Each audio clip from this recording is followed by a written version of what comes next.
Hello everyone, welcome to this video on growing sprouts using mason jars.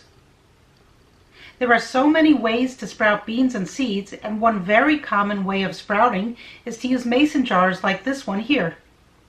This is a glass jar and it needs to be fitted with some sort of lid that acts as a strainer so that the beans or seeds can be rinsed every day and then the water can be poured out easily without the seeds falling out.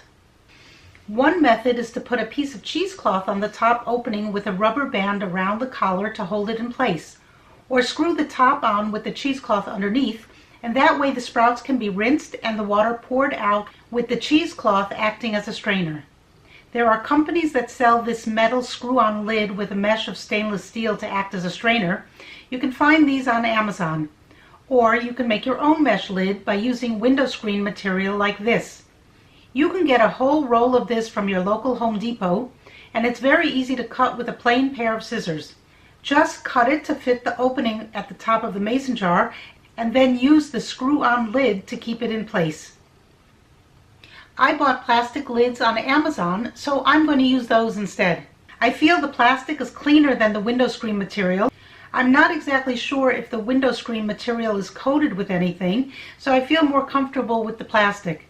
This is made specifically for food. It is food-grade plastic, and I'm more comfortable using it. Here you can see the sprouting lids I bought for my mason jars. I got them from Amazon. They were not expensive. These are called Sprouties Econo Sprouter Toppers. They come with 3 lids for different size seeds, and this way you can have 3 jars of seeds sprouting at the same time. These are made specifically to fit the wide mouth mason jars, so make sure if you're buying mason jars to buy the ones with a wide mouth. On the back are some handy instructions on how to sprout seeds in 3 easy steps. Step 1 is to soak your seeds overnight. Step 2 is to rinse the seeds twice a day, once in the morning and once at night. After rinsing the seeds, you need to prop them up so that the opening is facing downward to allow all the water to drain out and to make sure there is proper ventilation. Step 3 is to continue rinsing every day until ready for harvest, usually as quick as 3 to 5 days. I will be demonstrating the mason jar sprouting method using these lentil beans I picked up from Trader Joe's. These are small whole green lentils. They are much smaller than the ones you have seen in the past videos where I was growing lentils as microgreens.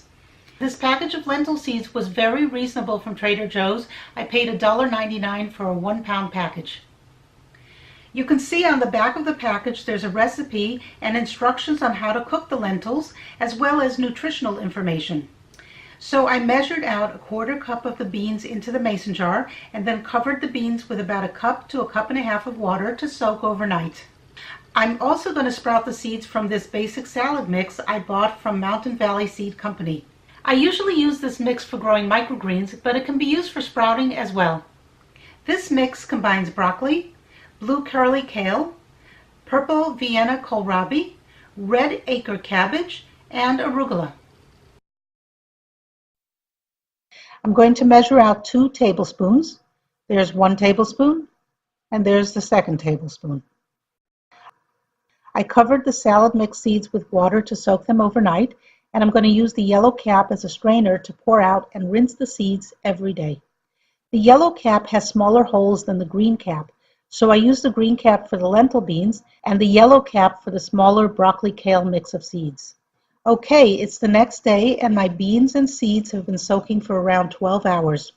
Now I'm going to pour out the water, and you can see how easily that is with this lid. You can use any kind of material as a strainer for the lid. As I said before, some people use cheesecloth and even window screening material, but these plastic lids are really inexpensive and very convenient to use. Now I'm going to rinse the lentil beans a couple of times. I have regular water here, and here I have filtered water, so I'm going to use the filtered water for rinsing since I have that, so why not use it? Sometimes I use the regular water because it comes out faster, but today I'm using the filtered water. So you rinse and pour the water out twice a day, once in the morning, once at night. There is no rule on how many times to rinse. It's to keep the seeds clean, so you can't over-rinse in my opinion. It's a little harder rinsing the small seeds since the holes at the top of the lid get blocked by the seeds. So just jiggle the seeds around until all the water pours out. I don't have this problem with the bigger seeds or beans, but the little seeds clog up the holes and need a little more patience when you're rinsing. After you're finished rinsing the beans or seeds, you can lay it on its side, but I like to keep it upside down in a bowl to keep the water dripping, and I position the jars so that they're not sitting directly upside down, but at an angle so the water can drip out, but the air can get in. It's important that the sprouts have good air ventilation to prevent mold from growing. Now it's 12 hours later, time to rinse out the beans. You can see here I'm rinsing out the lentil beans with regular water. Usually I use the filtered water, but sometimes I'm in a rush and use the regular faucet. The water comes out much slower from the filtered water spout, so I can get the job done faster by using the regular water if I'm in a rush. And now I'm rinsing the salad mix.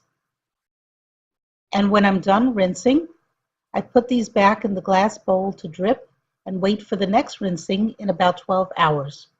So you keep rinsing the beans or seeds or whatever you're sprouting twice a day, once in the morning and once at night, and then leave them at an angle to drain and also to make sure that they get some good air ventilation. Don't leave these upside down completely. That will choke off their air supply. Okay, we are now at day 3, and let's have a look at our sprouts. You can see the lentils have started to sprout. You can see some tails emerging out of the beans. You can cook and eat these at any point. I like them to become much longer sprouts, but some people just sprout them to this point and eat them. It's up to you how you like them. So since I want to grow them a little longer, I'm continuing to rinse them twice a day, and I'll let them keep growing. You can also toss them on soil at this point if you want to grow them as microgreens. So I'm rinsing the lentils and the salad mix seeds, and will continue to do this twice a day.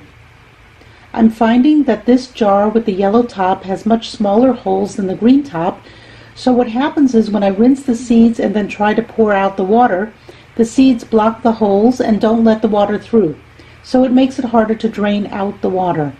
I just have to shake the jar a bit more, and eventually I'm able to drain out all the water. When I'm finished rinsing the beans and seeds, I put them back upside down in the glass bowl to sit another 12 hours until the next rinsing. Today is day 6, and you can see the lentils here have sprouted nicely. I've actually eaten some of these already. I took some out yesterday and tossed them in my salad. You can see here these are all ready to eat. You can eat them raw in a salad, or you can stir fry them with some garlic, or any way you want to enjoy them. They're really nice and fresh and delicious. I keep these in a mason jar and rinse them every day, but I continue to eat from them as well. You can store them in the refrigerator at this point, but they get eaten up very quickly, so I have no idea how long they keep since we eat them long before they would ever spoil.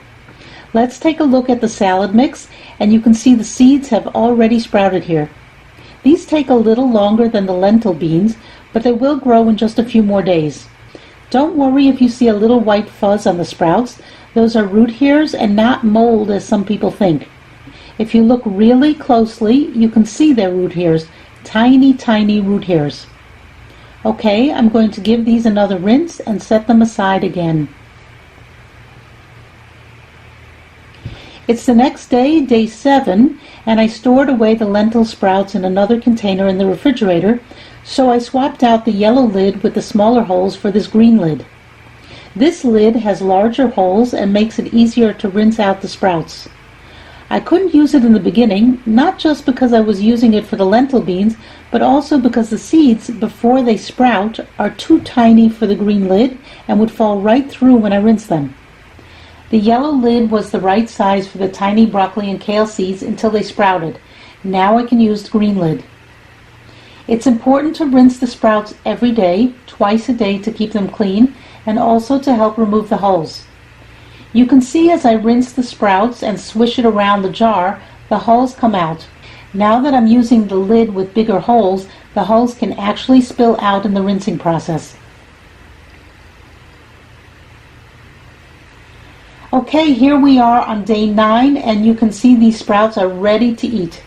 This was the basic salad mix of seeds, which is a combination of broccoli, blue curly kale, purple Vienna kohlrabi, red acre cabbage, and arugula.